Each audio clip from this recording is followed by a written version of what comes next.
सुबह उठते ही सबसे पहले अपने बिस्तर पर ही बैठ करके नेत्र बंद करो। जय श्री गोविंद देव प्रभु की जय हो, श्री गोपीनाथ प्रभु की जय हो, श्री राधा मोहन प्रभु की जय हो, श्री राधा गोपीनाथ की जय हो, श्री राधा रमण लाल की जय हो, श्री राधा वल्लभ लाल की जय हो, श्री जुगल किशोर लाल की जय हो, श्री वृंदावन बिहारी लाल की जय हो, प्यारे गिरधर लाल की जय। बस प्रसन्न हो करके फिर अपने दिन को प्रारंभ। आ गए आनंद श्री कृष्ण चित्त में, उठते ही आनंदित होकर के उठिए। स्नान करने भी आनंद होके जाइए, तैयार भी आनंद होगा। भले ही घर में कुछ भी उथल पुथल चल रही, आप आनंद में ही रहो। 2-4 दिन आपको प्रयास करना है, 5वें दिन से अपने आप नियम बन जाएगा। अरे कहां तक कहें, नित्य सप्तनिधियों का स्मरण करके आप उठना प्रारंभ करेंगे ना, तो 10, 15, 20, 1 महीने में ऐसा होगा सप्तनिधि ही आकर के उठाएंगे स्वप्न में। अरे उठ जा, भोर रह गई है। कभी गोपीनाथ जी उठा रहे हैं, कभी राधा रमण जी कहेंगे लाला उठ जा। आनंद घन श्री कृष्ण को चित्त में प्रकट करना ही जन्माष्टमी है, जन्मोत्सव है ठाकुर जी का। इसलिए बाकी सारे नियम बाद में, बाकी सारे क्रम बाद में, सबसे पहले ठाकुर जी को चित्त में विराजमान करो। उठते ही फिर अपने क्रम में जाइए। कितना अच्छा लगे मानसी सेवा में कि मन में आपने 7 निधि विराजमान कर लिए उठते ही। और फिर स्नान करने गए तो इस भाव से गए कि मैं भी नहाऊंगा या मैं भी नहाऊंगी और इन 7 को भी नवाऊंगी। वो भी स्नान कर रहे हैं, तो स्नान करते समय भावना क्या है कि हाथ में शंख है और हाँ गोपीनाथ जी स्नान कर रहे हैं, राधा रमण जी स्नान कर रहे हैं, राधा वल्लभ जी स्नान कर रहे हैं। उसके बाद जब स्वयं वस्त्र पहने तो थोड़ी देर नेत्र बंद करके भावना रख ली कि मेरे चित्त में बैठे आनंद घन सप्तनिधि भी वस्त्र धारण कर रहे हैं। राधा रमण जी ने लाल पोशाक पहनी है, गोविंद देव जी ने पीली पोशाक पहनी है, बिहारी जी तो आज मुकुट पहनने हैं, श्वेत बिहारी जी तो लहंगा पहने, किशोरी जी की प्रसादी पहनते हैं। हमारे बिहारी जी किशोरी जी की प्रसादी पहनते हैं, इसलिए लहंगा में ही रहे। मैं साल में केवल 1 दिन ठाकुर जी पजामा पहनते हैं, जामा पहनते हैं। कब? या तो कृष्ण जन्माष्टमी पर पहनते हैं या फिर अक्षय नवमी, अक्षय नवमी की अक्षय तृतीया, अक्षय तृतीया, हाँ अक्षय तृतीया को पहनते हैं। उस दिन चरण दर्शन होते हैं उनके, बाकी दिन तो चरण दुबके ही रहे हैं। तो ऐसे भावना कर लो। जब स्वयं के श्री धारण करो, स्वयं का तिलक धारण करो, तो मानसी में ये भी धारण कर लो कि श्री राधा रमण जी का गौड़िया तिलक धारण करा दिया, बिहारी जी को हरिवंशी हरिदासी तिलक धारण करा दिया, श्री राधा वल्लभ लाल जी की पत्रावली कर दी है, गोविंद देव जी की पत्रावली कर दी है। ऐसे भाव कर लो। आ गए आनंद घन श्री कृष्ण चित्त में। फिर डोलवे जा रहे हो, अपने काम पे जा रहे हो, तो भावना ये रख लो कि बाल भोग पा करके 7 निधि भी गैया चरावे जा रहे हैं, ये भी अपने ग्वाल बालन के संग डोल रहे हैं। फिर मध्याह्न दोपहर का लंच करो, भोजन राजभोग करो। उस समय फिर ध्यान कर लो कि वे सब भी वन में बैठे हैं, मधुमंगल श्री दामा घेर करके बैठे हैं और बीच में बैठ के ठाकुर जी प्रेम से भोग कर रहे हैं। शाम को घर लौट के आओ तो उस समय भावना कर लो कि ठाकुर जी भी गैया हाँकते भये अपने कंधा पे लाठी धर के दोनों हाथ पदरा करके लौट के आ रहे हैं घर पे। कितना सुंदर भाव बन जाए ऐसी स्थिति। अब जब सोने जाओ तो फिर वहां पे भी ये भाव रख लो, नैनों में नींद भर आई लालन के, नैनों में नींद भर आई। पहले ये पद गा करके हृदय में विराजमान ठाकुर जी को पढ़ा दो और फिर स्वयं भी पढ़ जाओ। कितना सुंदर हो। इससे बढ़िया मानसी सेवा और क्या हो सकती है। और आप ऐसे विराजमान करने लगे ठाकुर जी को चित्त में और अपनी क्रिया में उनकी क्रिया समझने लगे, आपके चित्त में आनंद घन प्रकट हो जाएंगे। और वही जन्माष्टमी जो साल में एक बार होती है वो हर दिन होने लगेगी।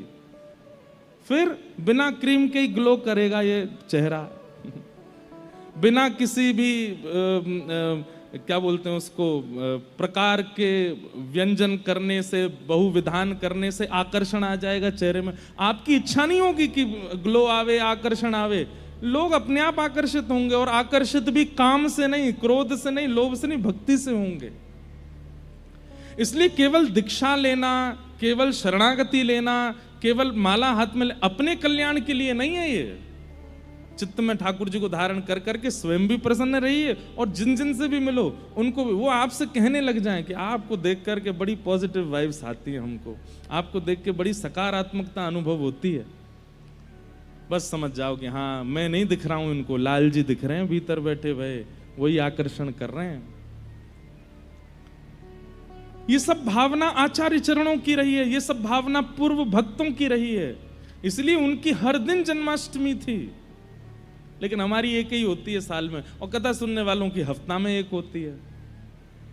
पर हर दिन कृष्ण को प्रकट करो चित्त में, हर दिन निकलिए, हर दिन जन्माष्टमी की तरह उत्साह में रहिए। आप लोग जब हम कोई पद गाते हैं इतना नाचते हैं, इतना आनंद लेते हैं, जैसा आनंद यहां हो रहा है वैसा आनंद पूरे जीवन में हो जाए, तब मानिए कि अब भक्ति के पथ पर हैं हम। ये भक्ति का पथ है।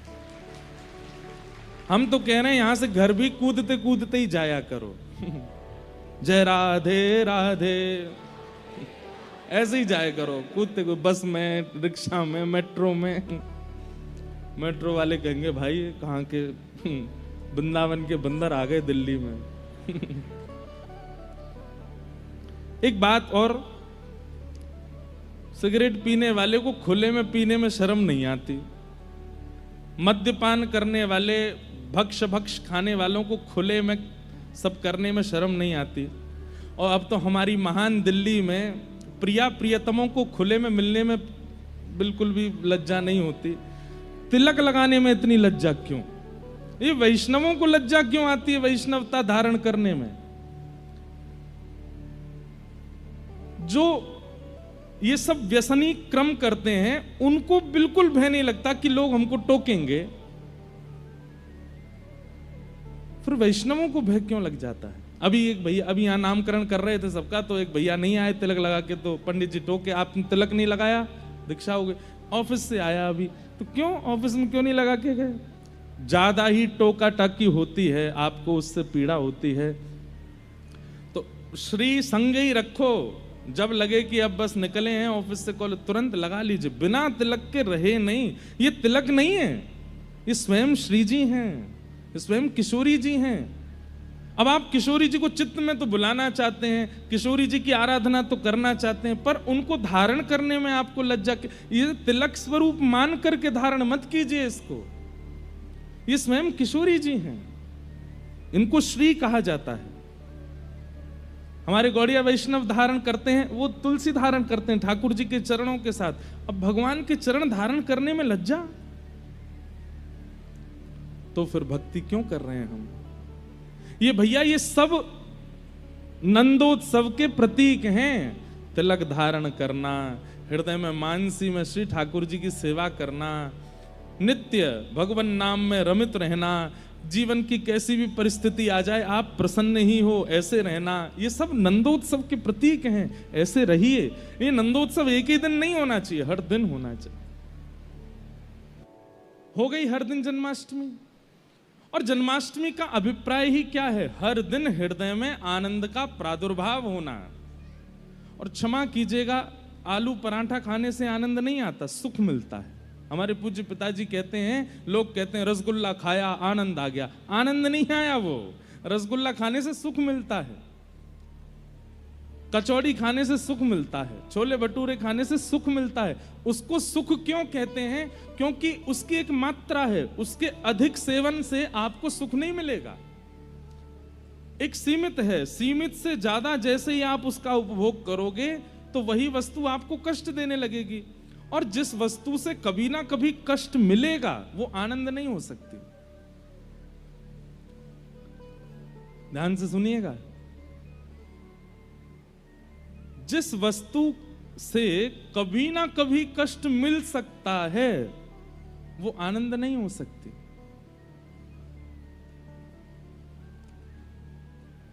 बुरा नहीं मानिएगा, माता पिता जब उनका ब्याह हो जाता है तो उनकी बड़ी इच्छा होती है कि एक संतान हमारे घर में हो। जब संतान हो जाती है इतने खुश होते हैं माता पिता, इतने प्रसन्न होते हैं। श्री जी की कृपा से हमारे घर लाला भयो, लाली भाई जो भी, धीरे धीरे वो बड़ा होने लगता है। जैसे ही घुटनों पर चलने लगता है, जैसे उसके 2 दांत निकल जाते हैं, हाथ पांव निकलने लगते हैं, फिर वो निकल के भागता है और फिर तोड़ फोड़ मचा, पूरे घर पे ड्राइंग बना दी, कहीं डायनासोर बने हैं, कहीं नाग बने हैं, कहीं कुछ भूत बने हैं। कई बालक तो इतने निपुण होते हैं कि इतने भयानक भूत तो पिक्चर वाले नहीं बनाते जितने वो बना देते हैं। और कई बालक वो कथा में आते हैं, वो मुझे और बना के लाते हैं। एक दो तो ऐसे आते हैं कि मैं खुद को देख, जब मैं बहुत कभी थक जाता हूं, हम निराश नहीं होते, हम हताश नहीं होते, हम थकते हैं क्योंकि इतना भागते हैं दिन भर। जब बिल्कुल ऐसे होता है कि अब क्या करें, बहुत थक गए, तो अपने वो चित्र देखता हूँ, वाह कितने बढ़िया लग रहे हैं। तो जब बालक इतने ऊधमी हो जाते हैं ना, कभी कभी वो माताएं पिता सिर पकड़ लेते हैं, भाई इससे बढ़िया तो बिना इसके ही थे, काय को आ गया जीवन में। ठीक है थोड़ी देर के लिए बोलते तो हैं, कम से कम संसार में कोई भी वस्तु अधिक समय तक सुख नहीं दे सकती। किसी भी वस्तु का अति भोग जैसे ही आप करोगे, अति भोग, अति सेवन, वो कष्ट देगा।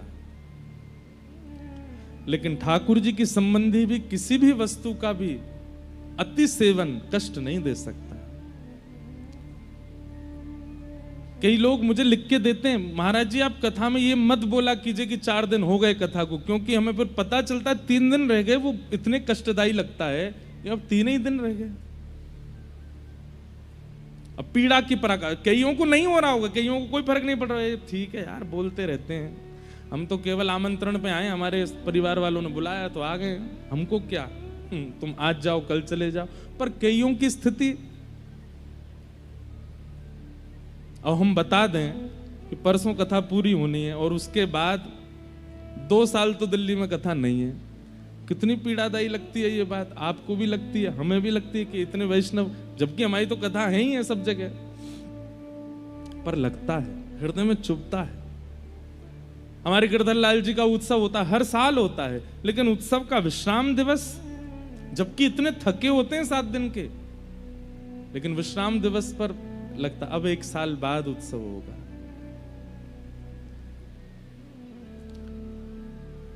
एक बात और कहें, जन्मदिन होता है ना लोगों का, ये जन्मदिन भी 25 की उम्र तक ही अच्छे लगते हैं, और जो 25 के नहीं हुए हैं वो अभी देख लेना, 25 के बाद जब 26वां जन्मदिन आएगा ना, अच्छा नहीं लगेगा। 27वें जन्मदिन में हो गए, ठीक है यार ये तो कोई ऐसा, जैसे मतलब अच्छा तो लगता है, पर बचपन में जैसा एक्साइटमेंट होता था वो खत्म होने लगता है, धीरे धीरे कम हो जाता है। लेकिन ठाकुर जी के संबंध का, अब जन्माष्टमी, कभी एक्साइटमेंट उसमें कम नहीं होता। 80 बरस के हो जाओगे तो भी सुख ही मिलेगा। क्यों? क्योंकि वो सुख नहीं है, वो आनंद है।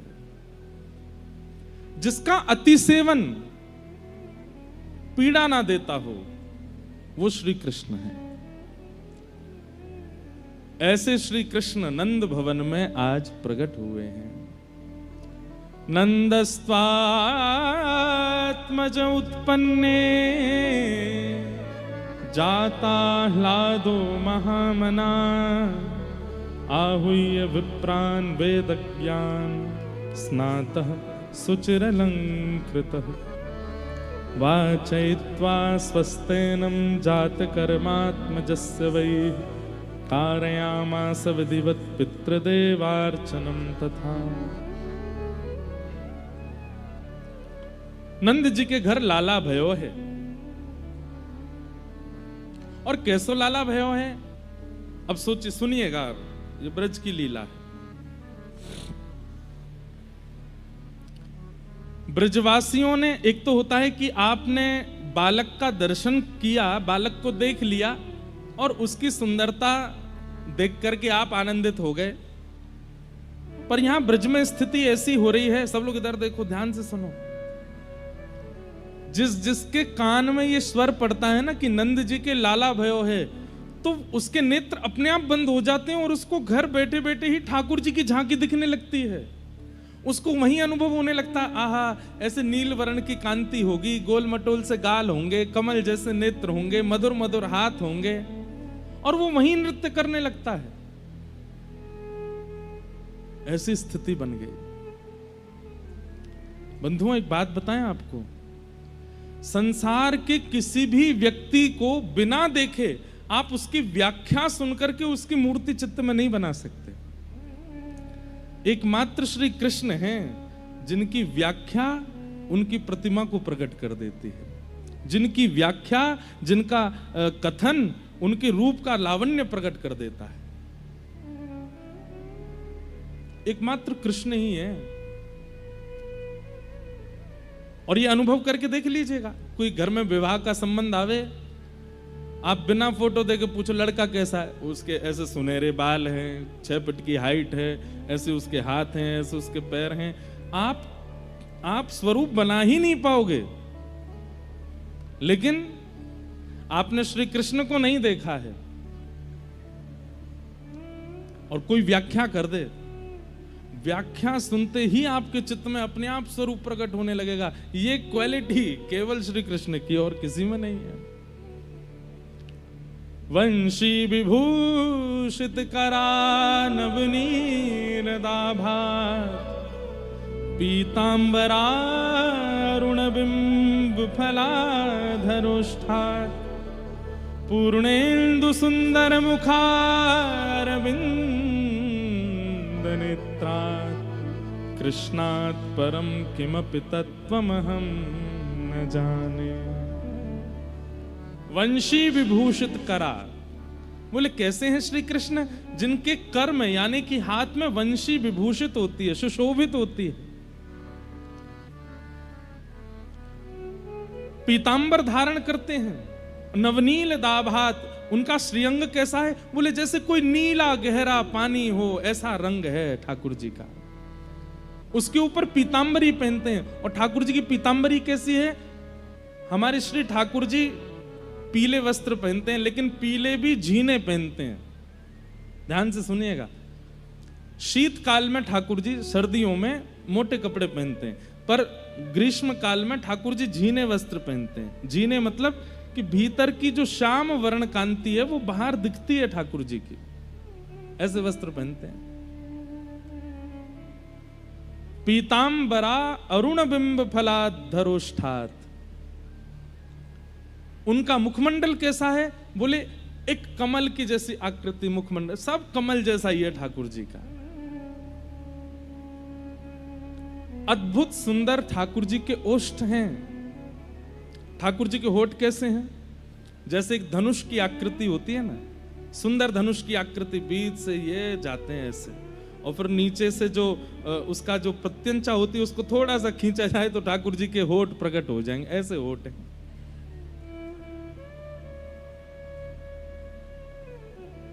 पूर्णेन्दु सुंदर मुखा, जैसे कोई पूर्णिमा का चंद्रमा दिखता है ऐसे ठाकुर जी का मुखमंडल आकर्षित करता है अपनी ओर।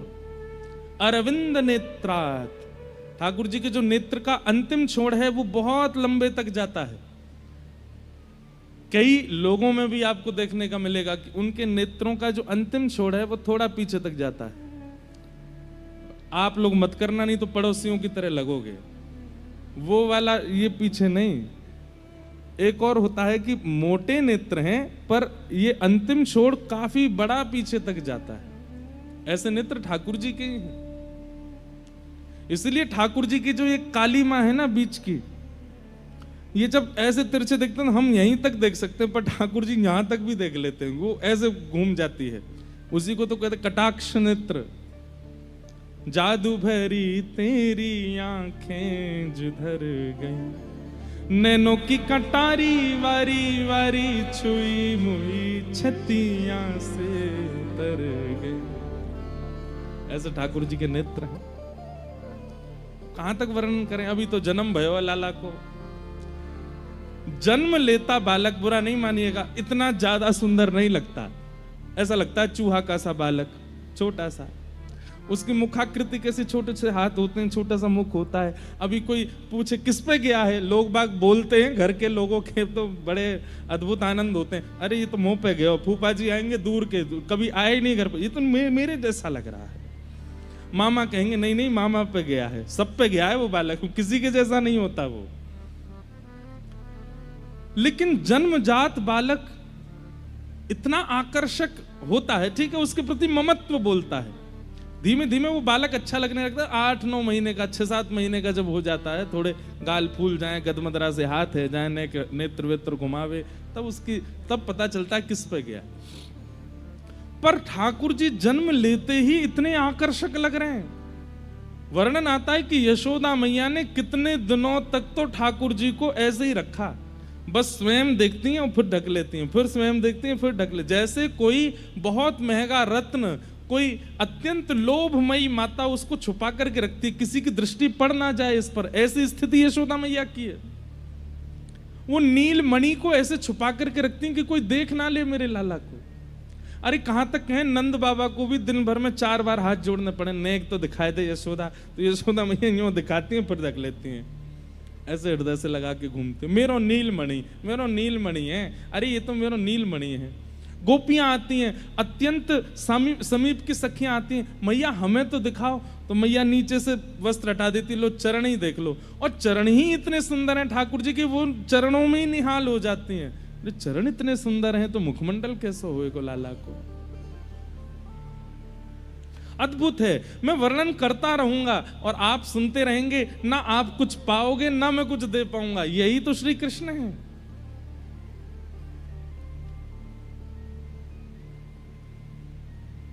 ब्राह्मणों ने जाकर के स्वस्ति वाचन किया, ठाकुर जी को आशीष प्रदान किया, सब ब्रजवासी बड़े आनंद में नाच रहे हैं, निमग्न हो रहे हैं।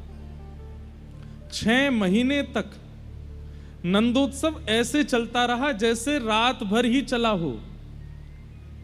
6 महीने ऐसे व्यतीत हो गए जैसे एक रात्रि निकल के गई हो। ये स्वभाव है संसार का कि यहां कष्ट के क्षण बहुत लंबे लगते हैं और आनंद के क्षण चुटकी के समान लगते हैं, जल्दी जल्दी निकल जाते हैं। लेकिन फिर भी हम जितना भी आनंद अनुभव करते हो, घर में ब्याह हो रहा है, 4 दिन का फंक्शन चल रहा है, तो 4 दिन जैसे ही पूरे होते हैं ना, तो फिर सब लोग बात करते हैं, ऐसा लगा कि अभी तो शुरू हुआ था, अभी पूरा हो गया। लेकिन यहां 6 महीने निकल गए। इतना लंबा समय किसी हम लोगों को अनुभव नहीं होता। 6 महीने बाद ग्वाल बाल आपस में चर्चा करते हुए कह रहे हैं, भैया रात भर है गई नाचते नाचते, देख तो ले नंद को लाला कैसो है। तब कोई आके बोलो, रात भर ना नाचे, 6 महीना निकल गए। बोले 6 महीना निकल गए। हाँ, सोचो आनंद की क्या स्थिति रही होगी। भागवत जी में वर्णन आता है, अवाद्यंत विचित्राणी वादत्राणी महोत्सवे। बोले कैसा महोत्सव मनाया नंद भवन में।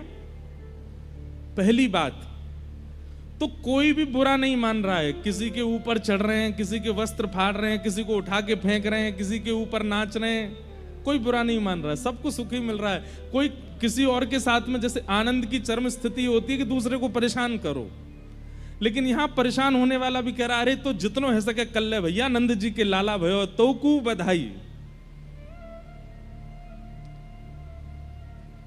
पहली बात। दूसरी बात, किसी को भोजन की सुध नहीं है।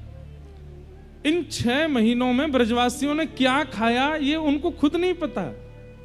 प्यास कब लगी है, पानी कब पिया है, इसका भी उनको भान नहीं है। सोए कब है ये पता नहीं है। और ये जितने भी संगीत के साज हैं, इनका तो एक समय है, उतनी देर ही बज सकते हैं। तो बोले 6 महीने तक फिर क्या बज रहा था। तो कहते हैं हमारे वेदव्यास जी महाराज, अवाद्यंत विचित्राणी। बोले विचित्र विचित्र वाद्य बज रहे हैं। कैसे? कोई मुंह से आवाज निकाल रहा है, कोई ड्रम मिल गया उसी को बजा रहा है, कोई थाली बजा रहा है, अरे कोई किसी के सिर पर चढ़ गया है, उसके बाल नहीं है तो उसके सिर को ही बजा रहे हैं, कोई किसी के हाथ में हाथ देकर के ताली बजा रहा है। ऐसे विचित्र विचित्र वाद्य बजा रहे हैं और सब गा रहे हैं, नंद घनानंद भयो जय कन्हैया लाल की। दही की कीच भई है और वह दही के बीच में कमर कमर तक दही फैलो है और वह दही के बीच में श्री नंद बाबा को खड़े करके और अपने अपने पटकान से पटका बांध करके नंद बाबा को बीच में पकड़ के, एक तरफ ब्रजवासी खड़े है गए, दूसरी तरफ ब्रजवासी खड़े है गए, और बीच में नंद बाबा को ही मानो जैसे मंदिराचल पर्वत बना करके घर्षण कर रहे हैं। और नंद बाबा के मुख से जब बधाई हो शब्द निकलता है तो मानो जैसे मंदिराचल पर्वत को देवता घर्षण कर रहे हैं और उसके भीतर से अमृत प्रकट हो रहा हो, ऐसे आनंद प्रकट हो रहे हैं। देवी देवता आकाश मार्ग से आ रहे हैं ठाकुर जी का दर्शन करने के लिए। इतने में ही वृषभानु जी आ गए। और वृषभानु जी कैसे आए? अनेक ब्रजवासियों को लेकर के आए, सबके सिर पर बड़े बड़े थाल हैं और उन थालों में सामग्रियां रखी हुई हैं।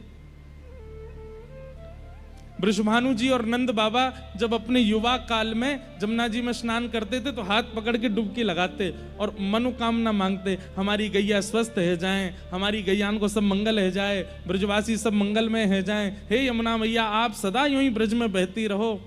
ऐसे सबके कल्याण की कामना मांगते और मांगते मांगते भानु बाबा कहते, ए नंद बाबा, अगर तुम्हारे लाला भयो और मेरे लाली भई, या मेरे लाला भयो तुम्हारी लाली भई, तो हम दोनों को ब्याह कर देंगे, हम दोनों समधी बनेंगे। और ये कह के दोनों डुबकी लगाते।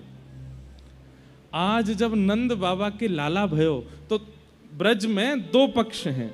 एक पक्ष तो है कि लाली 1 साल पहले भई है, पर एक पक्ष है कि लाली 1 साल बाद भई है। कई जगह बधाइयां आती हैं, उन बधाइयों में ऐसा वर्णन आता है कि यशोदा मैया लाला को लेके आई हैं किशोरी जी के जन्म होने पे, तो उससे ये बात सिद्ध होती है कि ठाकुर जी पहले आए हैं। पर कई पक्षों में ऐसा वर्णन आता है कि किशोरी जी का पहले। अब हमको क्या, हम दोनों में राजी हैं, चाहे श्री जी पहले आई हो चाहे श्री जी, अच्छा श्री जी बाद में भी आई हो तो भी हमारे माई श्यामा जू को। कहीं अगर ये पक्ष है कि 1 साल पहले किशोरी जी जन्मी इसलिए उनका राज चलता है, ऐसा नहीं है। वो 10 साल बाद भी जन्मी होती तो भी चलती श्री जी की ही, ठाकुर जी की ना चलेगी, चलेगी हमारी किशोरी जी की।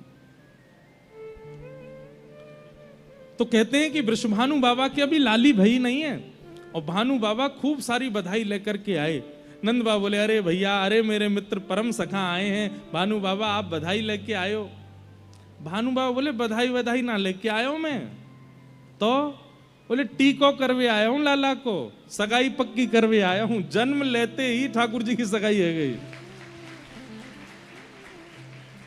नंद बाबा के नेत्र सजल गए, अरे बाबा आप तो, लेकिन थोड़े मन में संकोच में आ गए। क्यों? बोले भानु बाबा की लाली तो भई नहीं है अभी तक, और ये टीको लेके आ गए। वृषभानु जी तो बड़े आनंद में सब सामग्री पधराते जा रहे हैं। ये हमारे जमाई के काजे ये लेके आए हैं, जमाई के काजे, छोटे से जमाई हैं, अभी पाम भी ना उठे उनके। छोटे से जमाई की धोती आई है, बगलबंदी आई है, टोपा आयो है।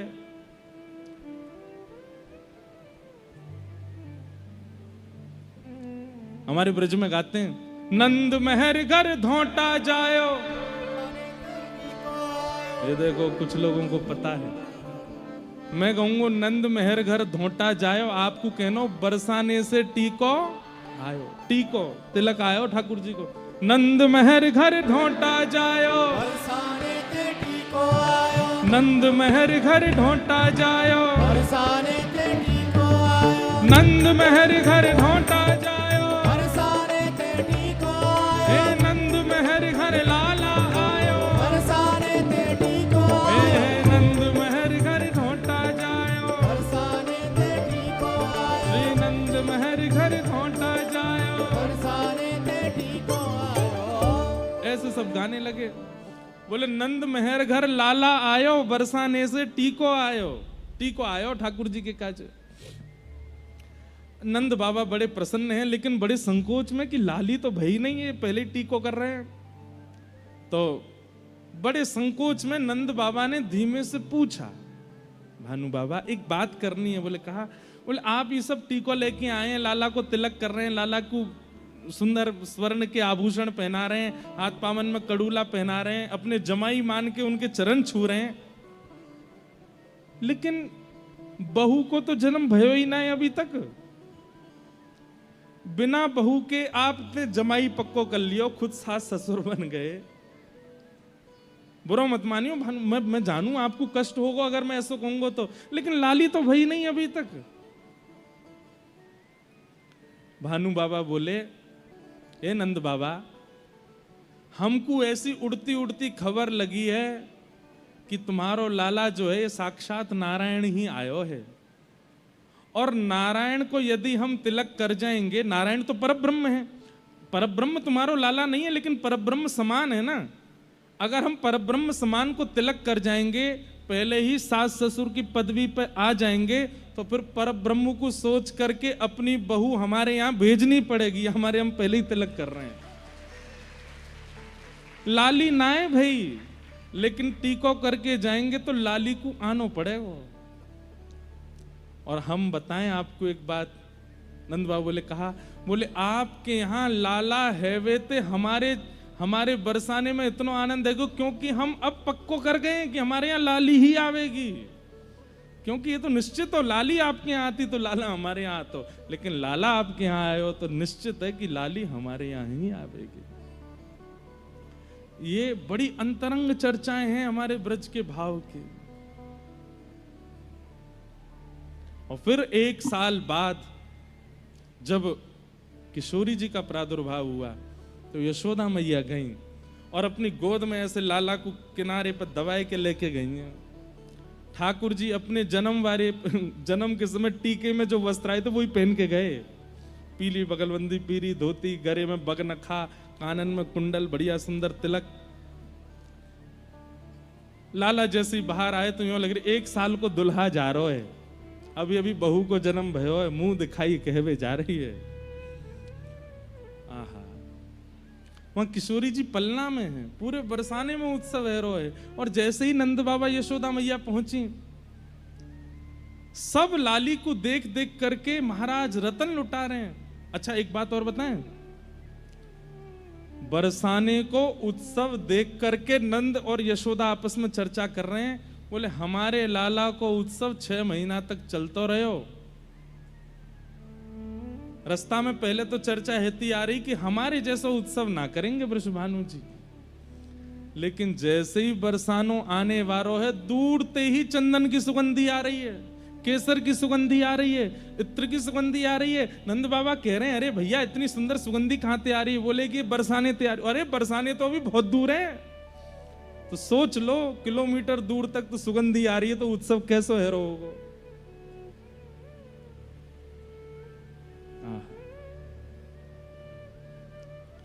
जैसे ही पहुंचे हैं महाराज, केसर कींच केवल पृथ्वी पर नहीं है, इतनी केसर के दधी काने किए हैं बरसाने में कि आकाश में जो बादल हैं वहां तक छींटे पहुंचे हैं, बादल भी केसरी रंग के है गए हैं बरसाने में।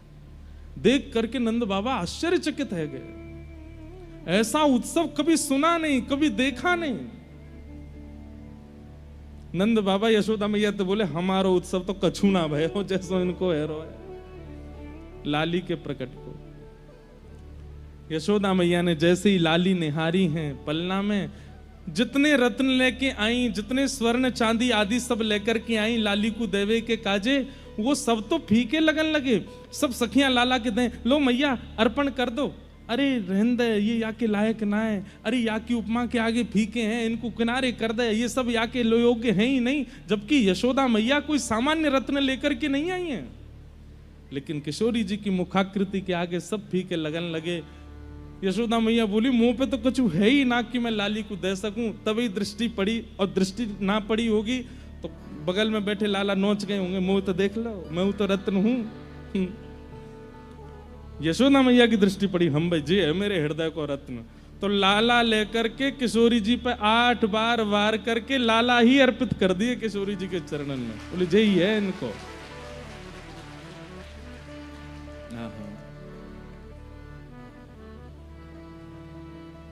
अद्भुत है हमारे ब्रज का भाव।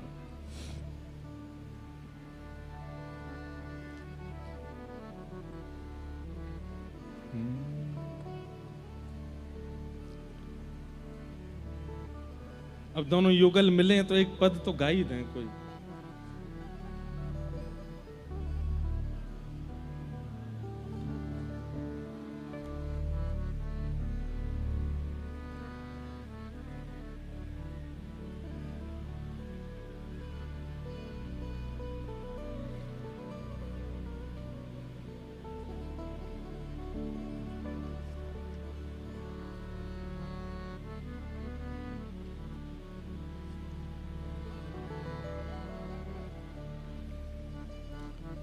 सब लोग गाओ, दोनों युगल पलना में झूल रहे हैं।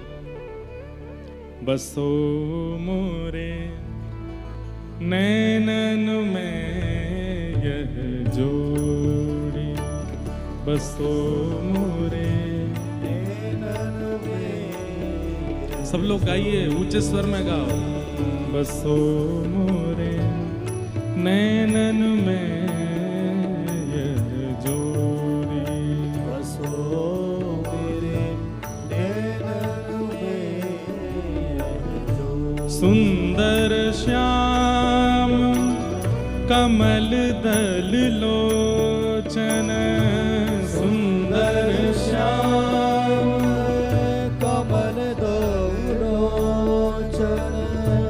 सुंदर श्याम कमल दल लोचन, सुंदर श्याम कमल दल लोचन। हे संग वृषभानु किशोरी, संग वृषभानु किशोरी। संग वृषभानु किशोरी, संग वृषभानु किशोरी। बसो मोरे नैनन में यह जोड़ी, बसो मेरे नैनन में बसो मोरे नैनन में यह जोड़ी। बसो मेरे नैनन में मोर मुकुट मकराकृत कुंडल, मोर मुकुट मकराकृत कुंडल। मोर मुकुट मकराकृत कुंडल, मोर मुकुट मकराकृत कुंडल। नीलांबर झकझोरी, नीलांबर झकझोरी। नीलांबर झकझोरी, नीलांबर झकझोरी।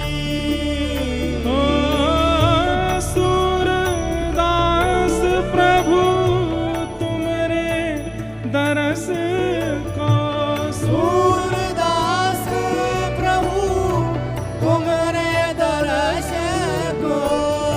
सूरदास प्रभु तुमरे दरस को, सूरदास प्रभु तुम्हारे दर्श को। कावरणो मति थोड़ी, कावरणो मति थोड़ी। सूरदास जी कह रहे हैं, मैं इस स्वरूप का वर्णन कैसे करूं, मेरी मति बहुत छोटी सी है। सूरदास प्रभु तुम्हारे दरस को, सूरदास प्रभु तुम्हारे दर्श को। कावरणो मति थोड़ी, कावरणो मति थोड़ी। बसो मोरे नैनन में यह जोड़ी, बसो नैनन में सुंदर श्याम कमल दल लोचन, सुंदर श्याम कमल दल लोचन। संग वृषभानु किशोरी, संग वृषभानु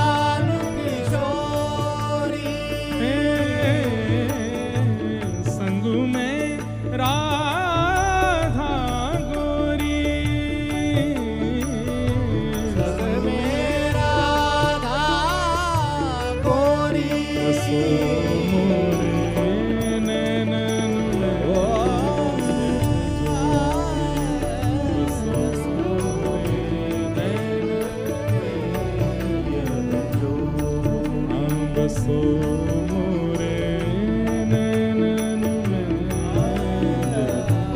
जोड़ी बसो मोरे नैनन में जोड़ी।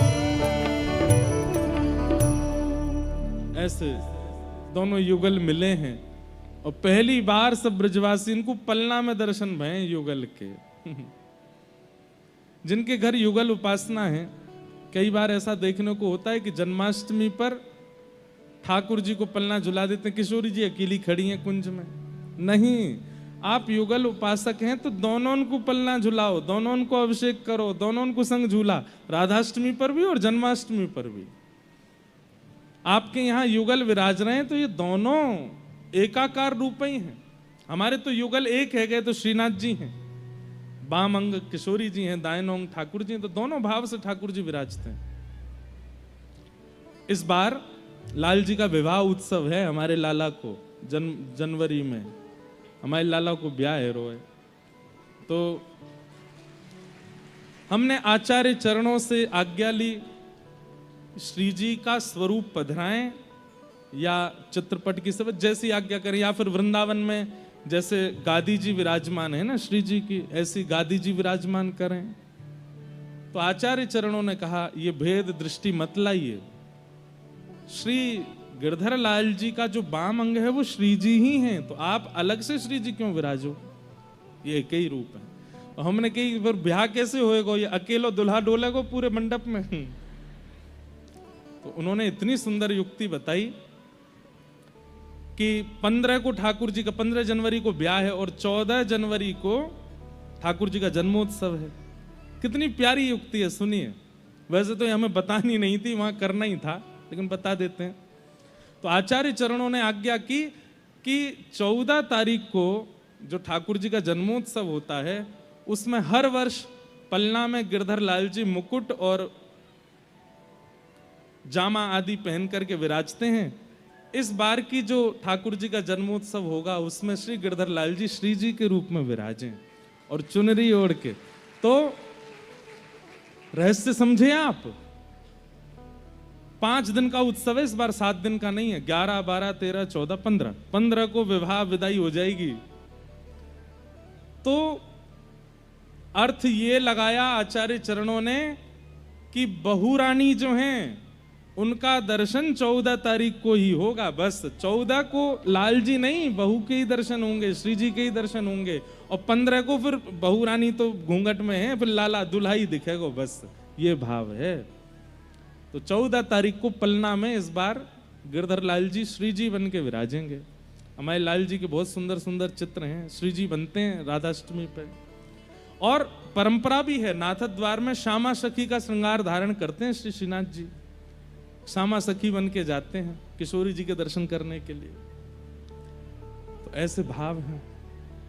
तो जिनके युगल विराज रहे हैं ना घर में, उनसे प्रार्थना ही राधाष्टमी जन्माष्टमी पे ऐसे भेद ना करे करो कि लाला विराजमान कर दिए लाली नहीं करी, नहीं, दोनों युगल विराजो।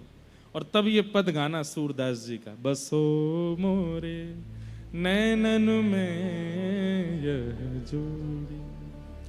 ठाकुर जी प्रकट भये, 6 दिन के लाला जैसे भये पूतना आई। पूतना के आते ही सब पूतना की रूप माधुरी को देखने में व्यस्त हो। इतनी सुंदर थी पूतना, जिन ब्रजवासियों का उत्सव कोई नहीं तोड़ पाया, उन ब्रजवासियों की मन बुद्धि सबको पूतना ने अपनी ओर खींच लिया। आचार्य चरण कहते हैं कि पूतना कौन है?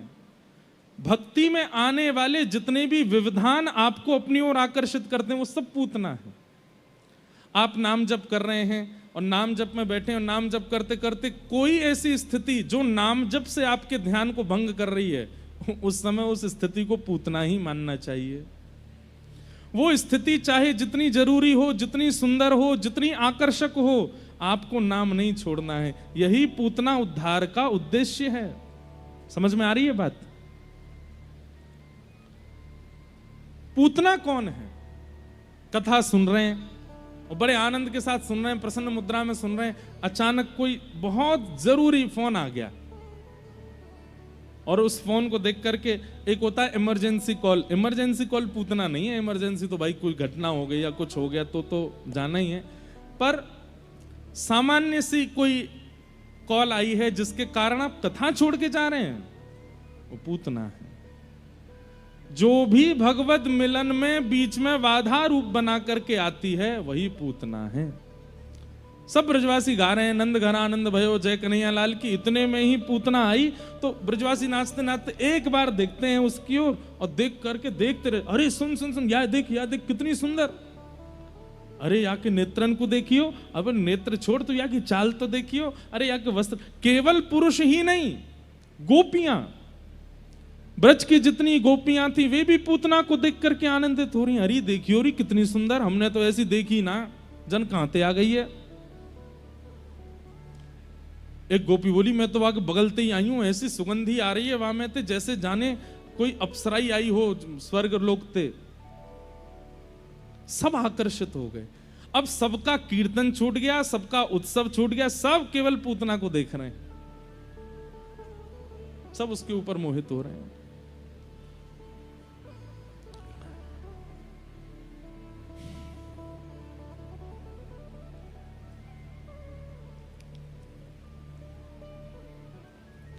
पूतना जैसे भीतर गई, नंद भवन में यशोदा मैया ने जैसी पूतना को देखा, मैया के चित्त में भी भावना आई, बड़ी सुंदर है, ये तो मेरे लाला की बहू बन जाती तो आनंद आता। मैया बोली, ठाकुर जी गोद में लेटे हैं, 6 दिन के हैं, मन ही मन कह रहे मैया रुक जा दिखाऊं तेरी बहू कैसी है, अभी तेने पलस्तर देखो या को, असली चेहरा तो दिखाऊंगा मैं तो, अभी तो भाई मेकअप दिख रहा है या को, रुक जा भाई यहाँ पे पानी डालू मैं। यशोदा, अरे बहन तुम तो बड़ी सुंदर, कहाँ ते आई हो? बोले पास के गांव ते आई हूँ। अच्छा आपके लाला भयो आशीष देवे आई हूँ, ले लो तुम्हारो ही तो लाला है, गोद में दे दियो लाला। पूतना की गोद में जैसे ही ठाकुर जी गए, ठाकुर जी ने अपने नेत्र मूंद लिए। इससे बड़ा दुर्भाग्य मैं हर कथा में कहता हूं, इतना दुर्भाग्यशाली राक्षस कोई नहीं था जितनी दुर्भाग्यशाली पूतना थी। क्यों? इतने पास जाने के बाद भी, इतना सामिप्य मिलने के बाद भी पूतना को वह सुख नहीं मिला जो मिलना चाहिए था। ये बढ़िया बंद थे भैया, इनको बंद ही कर दो, अभी इनकी आवाज नहीं आ रही थी तो सही चल रहा था सब।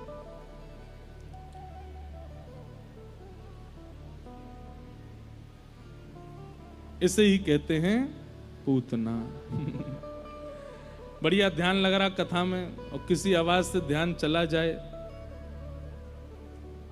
वैसे तो बढ़िया एसी हैं लेकिन कथा में भूल भाल जाए तो फिर एसी पूतना से ही है। तो पूतना पर सबका, तो पूतना दुर्भाग्यशाली क्यों है? इतना सामिप्य मिलने के बाद भी ठाकुर जी की नेत्रों की अधिकारिणी नहीं बन पाई।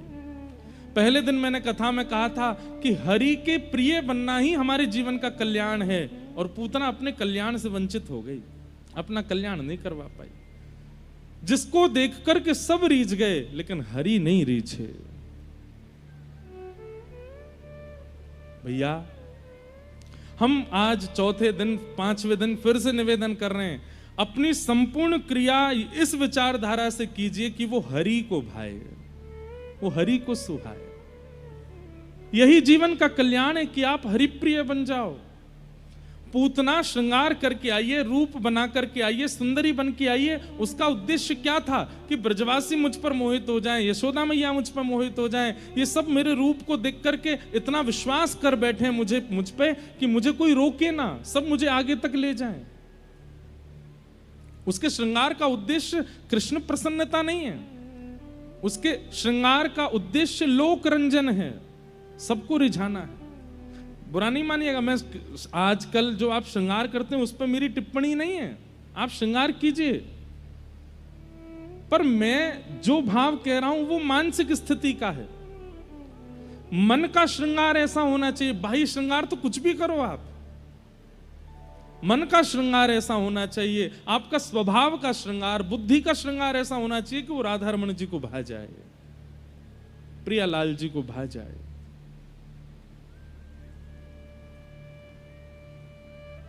बाहर आप कुछ भी पहनिए, उससे कोई अभिप्राय नहीं होता है। अरे गजेंद्र पर उद्धार करने के लिए ठाकुर जी जाते हैं, जो वस्त्र ही नहीं पहनता है, जो कि जानवर है, जो कि नहाता भी नहीं कितने दिनों तक, उसका उद्धार करने ठाकुर जी जाते हैं। प्रहलाद का उद्धार करने ठाकुर जी जाते हैं, जो कि एक सतकुल में जन्मा नहीं, जिसके घर मांस भोजन भी किया जाता होगा। तो ठाकुर जी बाह्य आवरण, बाह्य श्रृंगार नहीं देखते, वो मानसिक स्थिति देखते हैं कि कैसी है। इसलिए मानसिक स्थिति का बाह्य श्रृंगार आप बढ़िया से बढ़िया करो, लेकिन जैसे आप भक्ति के मार्ग में आओगे ना, श्रृंगार की आवश्यकता पड़ेगी नहीं, नाम ही श्रृंगार करेगा। ठाकुर जी की स्मृति ही आपको सुंदर बना देगी। आपको कुछ लगाने की आवश्यकता नहीं, अपने अंगों पे अपने आप प्रकट होने लगेगा वो भाव।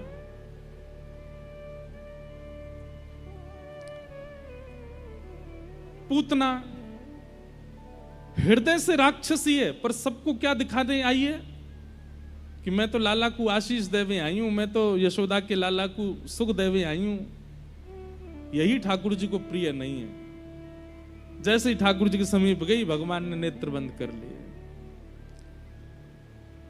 यशोदा मैया किसी कार्य से बाहर गई। अब यहां यशोदा मैया के मन का भी एक भाव समझना पड़ेगा आप लोगों को, कि हम लोगों का स्वभाव है कि हम किसी की सुंदरता पर इतना विश्वास कर लेते हैं, वस्त्र और रूप पर हमारा विश्वास बहुत जल्दी हो जाता है।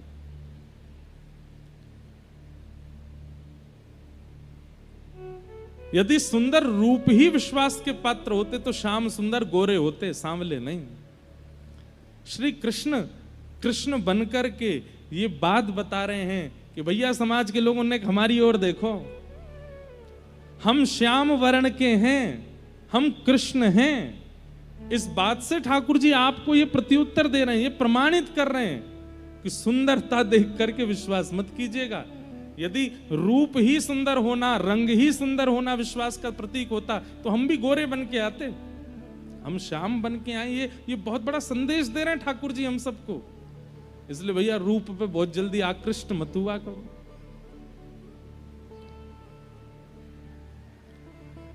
पूतना ने अपनी गोद में ठाकुर जी को लिया, अपना पयोधर जैसे ही भगवान के मुख में दिया, ठाकुर जी ने पहले उसके विष को पिया, रस तत्वों को पिया, और जैसे ही प्राण पीने लगे, प्राणै शमं रोष समन्वितो पिबत सा मुंच मुंचाल मित प्रभाषिणी निष्पीड्यमाना खिल जीव वर्मणि।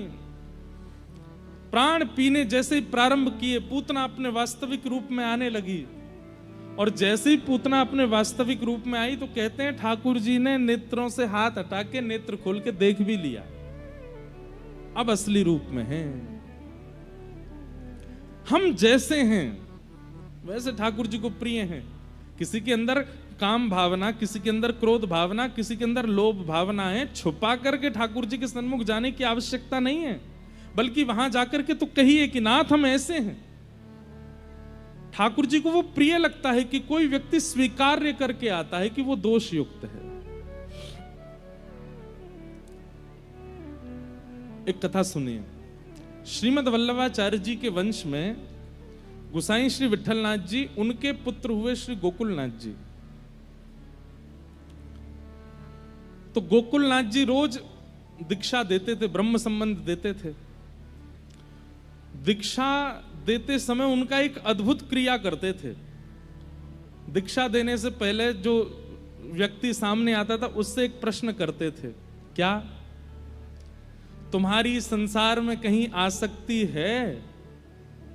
तो कई लोग दीक्षा लेने के प्रलोभ में बोल देते थे, नहीं नहीं हमारी तो कहीं आसक्ति नहीं, जब से आपको देखा, आपके प्रवचन सुने, आपकी कथा सुनी, हमारी तो आसक्ति निकल गई। तो गोकुलनाथ जी को कोई भी ये बात कहता था कि हमारी कहीं आसक्ति नहीं, तो वो कहते फिर हम दीक्षा नहीं देंगे आपको। विचित्र बात। संसार में, धन में, पत्नी में, बच्चों में, परिवार में कहीं आसक्ति है? सामने वाला कहता नहीं है, तो गोकुलनाथ जी कहते ठीक है, तो फिर दीक्षा नहीं होगी तुम्हारी, जाओ। एक बार एक ने पूछा, बोले महाराज जी आप ये कैसी क्रिया करते हैं? आप दीक्षा देने वाले से पूछते हैं तुम्हारी संसार में कहीं आसक्ति है, और संभवतः है कि वो दीक्षा लेने आया है तो सब जगह से अपना मन हटा के आया है, और नहीं भी हटा के आया तो हटाने के लिए आया है। आप ऐसा सुनकर के उसको छोड़ क्यों देते हैं? गोकुलनाथ जी कहते भैया श्याम सुंदर तो आसक्ति के अधिकारी हैं, अगर किसी के चित्त में कभी आसक्ति किसी के प्रति हुई ही नहीं है तो वो आसक्ति कृष्ण में कैसे करेगा, और कृष्ण में आसक्ति नहीं होगी तो फिर उसको मैं दीक्षा कैसे दूं। हाँ, अगर कोई कह दे कि हाँ मेरी पहले यहाँ आसक्ति रही, फिर मैं उसे दीक्षा देता हूं कि चल तेरे अंदर आसक्ति का लक्षण है ना, बस वो संसार से हटा के ठाकुर जी में लगानी, आसक्ति है तो दीक्षा मिलेगी। ऐसे श्री गोकुलनाथ जी, मतलब वे कहते हैं, उनकी वाणी है, वे वाणी में कहते हैं कि अगर किसी व्यक्ति में कोई दोष है ही नहीं तो ठाकुर जी का कैसे होगा। किसी में काम नहीं है, किसी में लोभ नहीं है, किसी में आसक्ति नहीं है, तो ठाकुर जी का कैसे होगा। क्यों? क्योंकि काम, लोभ, आसक्ति आदि आदि ये जो अवगुण हैं ये संसार के प्रति होते हैं। गुरु कृपा करके इन्हीं दोषों को ठाकुर जी में लगाता है, तभी तो भक्ति में आगे बढ़ेगा। उनकी आज्ञा ऐसी है कि कोई आसक्त चित्त हो तभी वो गुरु आश्रय से ठाकुर जी में लग सकता है। दोष स्वीकारीकरण ठाकुर जी को प्रिय लगता है। पूतना का भगवान ने वध कर दिया, सब ब्रजवासी दौड़े देखवे के काजे कहा भयो, इतनी जोड़ते आवाज आई है तो देखी विशाल पूतना पड़ी है और वाक्य पयोधर के ऊपर लालजी लेटे भये हैं। ब्रजवासी ने जाकर के लाला उतारे, गौ माता के पास ले जाकर के लाला को स्नान आदि करायो। सब ब्रजवासी बड़े दुखी है गए, लेकिन लाला की प्रसन्न चित्तता देख करके सब प्रसन्न है गए। बोलो पूतना मर्दन भगवान की। 6 दिन के ठाकुर जी ने पूतना मार दी। धीमे धीमे ठाकुर जी 3 महीना के भय और 3 महीना के लाला ने सक्टासुर मार दियो। इतने असुर मारे गए, लेकिन किसी भी ब्रजवासी को यह संशय नहीं होता कि ये लाला मार रहे हो है।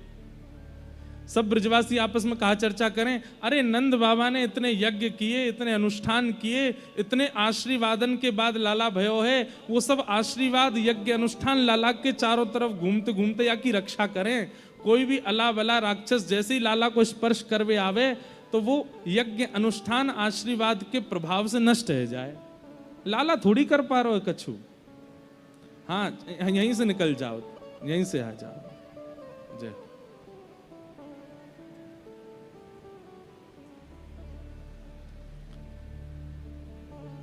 ऐसी स्थिति।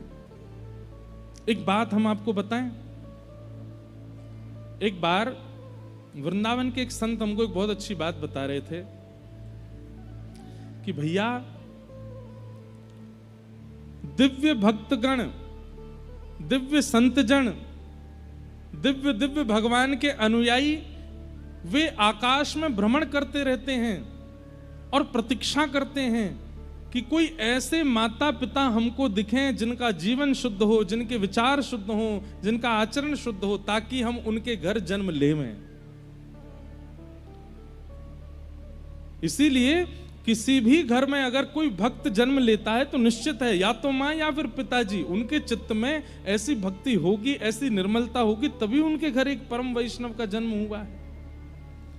लेकिन आजकल परम वैष्णव जन्म नहीं ले पा रहे हैं, तो इसके पीछे कारण भी यही है कि उन संत चित्तों ने आपको स्वीकार नहीं किया, आपके यहाँ आना स्वीकार नहीं किया। इसलिए हमारी प्रार्थना है, नव विवाहित जो होते हैं या विवाह जिनका होने वाला है, विवाह के बाद दोनों साथ चल के ऐसा आचरण कीजिए कि कोई दिव्यात्मा आपको स्वीकार करे और आपके घर किसी भक्त का जन्म हो, किसी वैष्णव का जन्म हो। पर आप लोग अपना आचरण शुद्ध नहीं रखते, अपने विचार और अपने खान पान में शुद्धि नहीं करते, इसलिए कोई भक्त चित्त आपको स्वीकार नहीं करता। फिर बालक तो होते हैं सुंदर, लेकिन बड़े होके वो फिर धुंधुकारी जैसे हो जाते हैं और फिर चिंता होती है, ये बालक ऐसा क्यों हो गया, ये ऐसा क्यों हो गया, ये ऐसे क्यों करता है, ये व्यसन क्यों करता है। क्योंकि आपका आचरण शुद्ध नहीं था, इसलिए किसी भक्त चित्त ने स्वीकार नहीं किया। ठाकुर जी जहां जहां जन्मे हैं उन माता पिताओं का आचरण देखिए आप। भगवान जन्मे देव की और वसुदेव के यहां, लेकिन ठाकुर जी को जितने देव की वसुदेव प्रिय थे उतने ही नंद यशोदा का आचरण भी प्रिय है। इसलिए जन्मे भले ही वहां, लेकिन पालन करवाने के लिए नंद यशोदा के पास चले गए। इसलिए हमारी प्रार्थना है, नव युवती युवकों से विवाह हो जाने के पश्चात थोड़ा जीवन व्यवस्थित जिया कीजिए जब तक संतान ना आवे। देखिएगा फिर संतान के रूप में कोई परिवर्तन करने वाला कोई भक्त वैष्णव ही जन्म लेगा, क्योंकि वो आपको चुनते हैं। फिर जो संसार के संसारी भोगों में संलिप्त होने वाले बालक आते हैं ना, वो आपके कर्मों से आते हैं। पर भगवत भक्त, वैष्णव भक्त, या फिर संसार में कुछ बदलाव करने वाले या संसार में कुछ विकास करने वाले बालक जन्मते हैं, वो बालक आपको चुन के आते हैं, आपके आचरणों को देख करके आते हैं। इसलिए आचरण शुद्ध रखिए। नंद यशोदा के यहां ठाकुर जी आए। 3 महीना के ठाकुर जी ने सक्टासुर का वध किया। अब ठाकुर जी 1 साल के है गए, घुटमुन घुटमुन चलना सीख गए ठाकुर जी। यशोदा मैया लाला के चरणन में नूपुर पहना देती है, और जैसे ही आज नूपुर पहनाए हैं, तो जैसे ही ठाकुर जी पहली बार नूपुर पहन करके पृथ्वी पर उतरे और जैसे ही घुटमुन घुटमुन चलने लगे, तो अपने ही नूपुरन की आवाज सुनकर के ठाकुर जी पीछे देख रहे हैं, ये आवाज कहां से आ रही है। और फिर चलते, फिर चलते चलते फिर देखते हैं ये आवाज कहां से आ रही है, और यशोदा मैया इस झांकी का दर्शन कर रही है।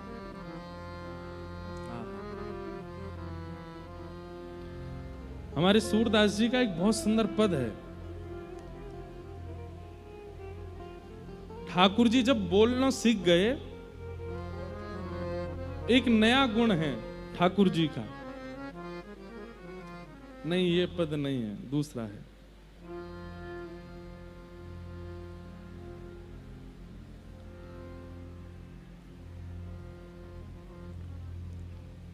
नूपुर से चलना सीख गए, धीमे धीमे ठाकुर जी बोलना सीख गए। मैया बोले, बाबा बोले, गैया बोले। सबसे पहले ठाकुर जी ने गैया बोला। सूरदास जी का इतना सुंदर पद आज सुबह ही पढ़ रहा था मैं सोचा आज सुनाएंगे सबको, कि ठाकुर जी बोलना सीख गए, और जैसे ही बोलना सीखे तो ठाकुर जी क्या करते हैं, सबका नाम गा गा करके बुलाते हैं। ठाकुर जी मैया नहीं बोलते, मैया भी गाते हैं। बाबा भी बाबा नहीं बोलते, बाबा भी गा करके बोलते हैं। दाऊ दादा के पास जाना हो तो दाऊ दादा को नाम भी गा करके बोलते हैं। हाँ, आज पहली बार हमने भी अनुभव किया इस रूप का सूरदास जी की वाणी में। हे हरि अपने आंगन कछु गावे, कुछ गा रहे हैं। तनक तनक चरणन सो नाचे, मन ही मन रिझवावे। मतलब छोटे छोटे चरणों से नाच रहे हैं गा करके, और खुद ही खुद पे प्रसन्न हो रहे हैं। मन ही मन रिझवावे। कोई और प्रशंसा करे उसकी अभी अब कामना नहीं है, खुद ही खुश हो रहे हैं अपने आप ही। बाह उठाए कारी धौरी, बछिया निकट बुलावे। बछियान को बुला रहे हैं अपने पास, और फिर बछियान के कंधा पे हाथ धर के बैठे हैं। थोड़ी देर बाद मन में आ रही है कि मैं नंद बाबा को दिखाऊं कि बाबा देखो मैं भी बछियान ने पकड़ लूं, मैं भी चरा लूं। अब मुंह को चरावे दो। 1 साल के ठाकुर जी की इच्छा अभी से प्रकट हो गई, मुझे बछिया चरानी है, गैया चरानी है। कब हुक बाबा नंद पुकारे, कब हुक घर में आवे। जैसे एक बालक होता है ना, वो कुछ क्रिया करने के बाद अपनी माँ को ढूंढता है, पिता को ढूंढता है, और जिस कमरे में वो हैं वहां झांक करके देखेगा और बुलाएगा, और जब आएंगे तो फिर उनका हाथ पकड़ के ले दिखाता है, देखो मैंने ये किया। ऐसे ही ठाकुर जी गैया बछियान के कंधा पे हाथ धर के बैठे, ये दिखाना चाह रहे हैं नंद बाबा को, लेकिन बाबा नहीं दिखते तो वापस आके बैठ जाते हैं। थोड़ी देर बाद ठाकुर जी को मन भयो, ये बछियां आई हैं, इनको कुछ खवा दूं, तो माखन तनक आपने कर ले। अपने कर में माखन लेके सीधे नहीं पवा रहे, तो कहा कर रहे हैं, तनक बदन में नवावे, अपने बदन पे लगा रहे हैं। और फिर उसको छोटी छोटी बच्चियां जीव निकाल के चाट रही हैं। सो गिलगिली है रही है, ठाकुर जी को हंसी आ रही है तो गिर रहे हैं। और फिर प्रतिबिंब में खुद को देखते हैं, तो आज बछियान को लेके गए हैं प्रतिबिंब के पास। कब हुक चेत प्रतिबिंब खंब में, आहा, अपने संग गैयान को लेके प्रतिबिंब में देख रहे हैं। क्यों? क्योंकि प्रतिबिंब में जो स्वरूप है, ये निकुंज लीला में श्री जी हैं, प्रतिबिंब में कोई और नहीं, किशोरी जी हैं। ठाकुर जी किशोरी जी इनको दिखावे लाए, देखो मेरी नई नई गैया, और प्रतिबिंब में दिखने वाले अपने स्वरूप को लौनी लिए खवावें, उनको भी मक्खन खवा रहे हैं। दूर दिखत जसुमति यह लीला हर्षानंद बढ़ावे, सूरदास के बाल चरित नित नित ही देखत भावे। सूरदास जी के ऊपर एक बहुत बड़ी कृपा थी ठाकुर जी की। बंधुओं एक बात सुनिएगा हमारी, सूरदास जी के प्रकट नेत्र नहीं थे, पर सूरदास जी ने जिस दिन श्रीमद् वल्लभाचार्य जी की शरणागति ग्रहण की, दीक्षा प्राप्त होते ही सूरदास जी को ठाकुर जी का बाल लीला दिखनी प्रारंभ हो गई। दीक्षा का मूल रूप क्या है? कई लोग दीक्षा इस भाव से लेते हैं कि अब हमारी जिम्मेवारी गुरु जी के हाथ है। नहीं, दीक्षा प्राप्त होते ही आपको भगवत अनुभव होना प्रारंभ होना चाहिए, जैसे सूरदास जी को होता है। सूरदास जी को ऐसी ऐसी लीलाएं दिखती हैं जो कहीं लिखी नहीं हैं, लेकिन वो लीलाएं सत्य हैं, ठाकुर जी ने वो की हैं। गुरु कृपा इसी को कहते हैं। सूरदास जी को बाल स्वरूप का दर्शन हो रहा है, मधुर गोपाल जी के दर्शन हो रहे हैं, ऐसे लाला अपनी लीला कर रहे हैं। बोलो बाल कृष्ण लाल की। कितना अच्छा पद है ना, दर्शन करा दे। मैं कह रहा हूं ना कि संसार में किसी व्यक्ति का कितना भी वर्णन करो, उसका दर्शन नहीं हो सकता। एकमात्र ठाकुर जी ही हैं जिनका दर्शन हो जाता है। हमें तो दिख गए कैसे नाच रहे हैं, कैसे बैठे हैं। दर्शन कराएं आपको उन्हीं गोपाल जी के। ओ भैया कैमरा वाले लाओ, जूम करो, आज कराएं ना आपको दर्शन। हमारी पहली कथा से सबरी कथा सुनना है ये ठाकुर जी। ये आज तक बहुत कम लोगों ने दर्शन किए। दिखाओ जूम करके, ये देखो।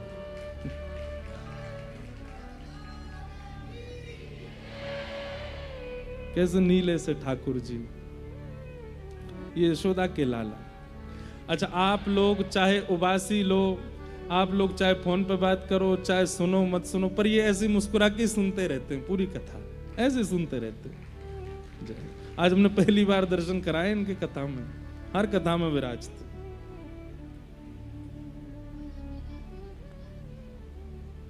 ऐसे ही एक गोपाल जी पिताजी के साथ रहते हैं। 1500 कथाएं सुन चुके पिताजी की, सारी कथा सुनते हैं। जब हमने कथा करना प्रारंभ किया तो पिताजी की एक शिष्या हैं जिन्होंने पिताजी को गोपाल जी दिए थे स्वरूप, उन्होंने ये स्वरूप फिर हमको दिया। बोले अब आपकी कथा ये सुनेंगे। मैंने कहा जी।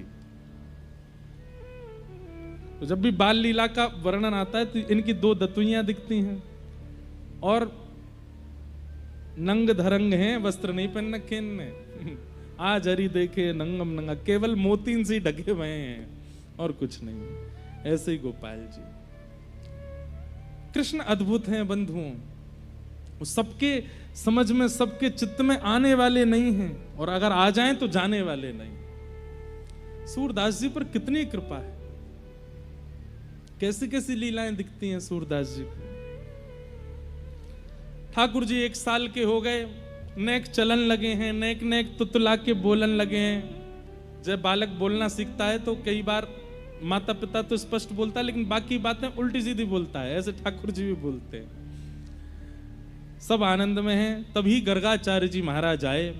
1 साल के लाला है गए, अभी तक नामकरण संस्कार नहीं भयो ठाकुर जी को। पूरी दुनिया में कछु दिना पहले हल्ला भयो कि ठाकुर जी को नाम कहा धरो, मैया की गोद में जाते ही लाला को कहा नाम से पुकारो। अरे ठाकुर जी का नाम ही 1 साल बाद रखा गया, 1 साल तक तो नाम ही नहीं रखा गया ठाकुर जी का। मैया नीलमणि कह करके पुकारती है ठाकुर जी को। गर्गाचार्य जी महाराज आए, सबसे पहले नामकरण बलभद्र जी का किया। अयम ही रोहिणी पुत्रो रमयन सुहृदो गुणै आख्यास्यते राम इति बलादिक्याद् बलम विदु।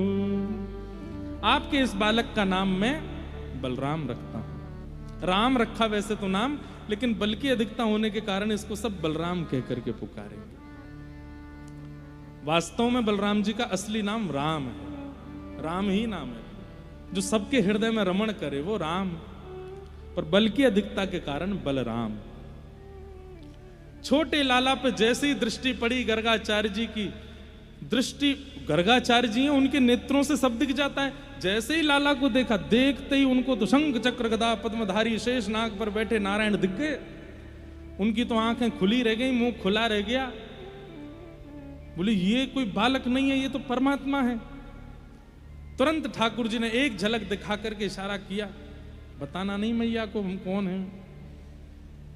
तो उन्होंने केवल इतना कहा, मैया आपकी गोद में जो लाला बैठा है ना, नारायण समो गुणई, इस बालक में नारायण जैसे थोड़े थोड़े गुण हैं। अगर ये कभी कोई लीला करे, कभी कोई अद्भुत क्रिया करे तो इस पर संशय मत कर, इसमें ठाकुर जी जैसे गुण हैं।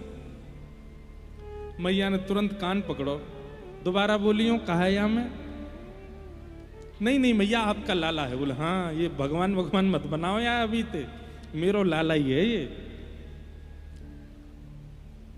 या को नामकरण तो करो। बोले मैया इसके बहुत नाम है, कर्म और गुणों के अनुसार इसके अनेक नाम होंगे। अरे कहां तक कहें, कालांतर में आपके बालक के ऊपर सहस्र नाम भी लिखा जाएगा। मैया ने फिरते कान पकड़े ठाकुर जी के, बोले तुम जितनी या की प्रशंसा करोगे मैं उतनो या को कान दबाऊंगी। ये मेरो लाला ही है, या को परमात्मा मत बनाओ।